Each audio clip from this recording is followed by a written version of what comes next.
மகிழ்வா இருக்கு. அதுல எறும்பு போல தேனி போலன்ற வார்த்தைகள்லாம் ஒரு சுயநலம் இல்லாம ஒரு பொது நலமா நம்மளுடைய திராவிட முன்னேற்ற கழகத்தை இந்த அளவுக்கு நேசிக்க போகும்போது இந்த வாக்குச்சாவடி வந்து ரொம்பவே பெருமைப்படக்கூடிய வாக்குச்சாவடியா இருக்கு. அண்ணனும் சொன்ன மாதிரி பிஎல்சி பிஎல்ஏ2 பிடிஏன்னு 3 தான் பிரித்து சொல்றாங்க. பிஎல்சி வந்து முக்கியமான ஒரு பொறுப்படைகிறது. என்னன்னா நம்ம ஒவ்வொரு வீடுகளுக்கும் போய் நம்மளுடைய அரசினுடைய சாதனைகள் இப்ப நம்மளுக்கு எப்படி சொன்ன மாதிரி மத்தியில இருந்து ஒன்றிய மோடி அரசு வந்து எப்படி நம்மளை பிரித்தாளக்கூடிய சூழ்ச்சி செய்யறாங்க.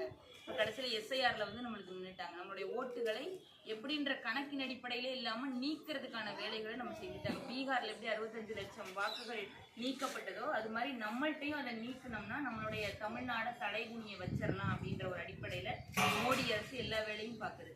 அதனாலதான் நம்மளுடைய மாண்புமிகு முதலமைச்சர் தமிழ்நாடு தலைகுனியாது, தமிழ்நாட்டை தலைகுனிய விடமாட்டேன் அப்படின்ற ஒரு அடிப்படையில நம்ம எல்லாருமே ஒற்றுமையா அண்ணன் தம்பியா நம்ம தமிழ்நாட்டுல இருந்து தலைகுனியாதுன்ற அடிப்படையில இந்த பரப்புரையை நம்ம செய்யறோம். என்ன பரப்புரை செய்ய போறோம்? நம்ம எப்படி ஓட்டு கேட்க நம்ம ஒவ்வொரு வீடுகளுக்கும் நம்ம தேர்தலுக்கு முன்னதா நம்ம போவோம். இப்ப 5 மாதங்களுக்கு முன்னதாவே இதை நம்ம எடுக்கிறோம். எதுக்காக? நம்மள எல்லா வேலைகள்லையும் எதிர்கால தலைமுறைகளை ஒடுக்க பாக்குறாங்க. பண்பாடு, நாகரிகம், கலாச்சாரம் எல்லாத்துலயும் பின்தள்ளியாச்சு. இனி படிப்புலையும் பிள்ளைங்களுடைய படிப்புல வர நிதிக்கும் கை வச்சுட்டாங்க. திருப்பி எஸ்ஐஆர் கொண்டு வந்து வாக்குகளையும் நம்மளை கை வச்சு நம்மளோட ஓட்டை இன்னைக்கு எஸ்ஐஆர்ல மக்கள் என்னன்னு அதை படிக்க தெரியல, அந்த ஃபார்ம்ல என்ன இருக்குன்றது தெரியல, நம்மளுடைய பாமர மக்கள் என்ன செய்யணும்னே தெரியாம அது செய்யற பணி கரெக்ட். ஆனா அது இவ்வளவு குறுகிய காலத்துல செய்யறதுங்கிறது ரொம்ப தவறு. ஏழை மக்கள் படிக்க தெரியாதவங்க சிரமப்பட்டு போயிட்டாங்க இதை பூர்த்தி பண்றதுக்கு. அதனாலதான் நம்மளுடைய முதலமைச்சர் என்ன செய்யறாரு, இந்த டிஎல்சி ஒவ்வொருத்தரும் வீடு வீடா போய் நம்மளுக்கு துண்டறிக்கைகள் இருக்கு.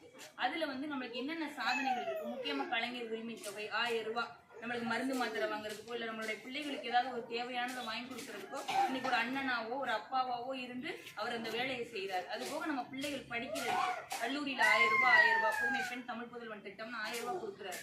அன்பு கரங்கள் திட்டம், தாய்மானவர் திட்டம், இன்னும் திட்டங்களை சொல்லிட்டே போல அந்த துண்டறிக்கைகள் கொடுப்பாங்க. அதுல பாருங்க நம்ம இதுல நம்ம சுயநல போக்குகள் ஏதோ துண்டறிக்கைகளை கொண்டே கொடுத்தோம் வீட்டுல கொடுத்துட்டோம் நம்ம போனோம்னு இல்லாம நம்ம எதிர்கால தலைமுறை நம்ம வீட்டுல பிள்ளைகள் இருக்கு, நம்ம வீட்டுல பேர குழந்தைகள் இருக்கு, அவங்களுடைய வாழ்க்கைகளை திறம்பட கொண்டு போகணும்னு சொன்னா ஒரு நல்ல ஆட்சி அமையணும்.